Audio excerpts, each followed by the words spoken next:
Buongiorno a tutti, cari miei amici, in che è il 25 di febbraio del 2023 e dunque è già che è febbraio, anche se quasi la fine di febbraio, perché febbraio è curto, però è febbraio che è il secondo mese dell'anno e è del 2023 e fino adesso fanno anche un video in del 2023, figuriamo a febbraio, a poi un dì che schi è il primo video dell'anno, del 2023. E allora ho pensato che, prima di tutto parli in lombardo perché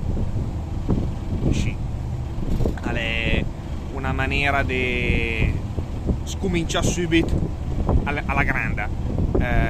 la stagione dei video del 2023.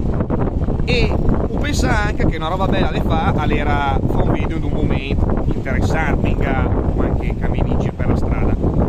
E infatti che sono qui sul traghetto che da Luin in provincia di Varese, in Sud Maggiore in Lombardia, e arriva fino a Canöbi, che è in Piemonte, provincia di Verbania, ma sempre in sulla riva del Lac Maggiore, sull'altra riva.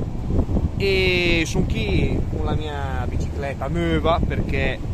quella vecchia me l'ha grattata a novembre denanza alla stazione Cadurna e vabbè, anche arriverò lì a Canöbi, vedrò un po' se fa, perché pensavi di andare magari fino a Brissac sul confine con la Svizzera, anzi dopo il confine con la Svizzera, in sci perché per vedere un po' come è nell'altra zona sull'altro tocco del confine. Mi piace arrivare a piedi in bicicletta in sui confini nazionali,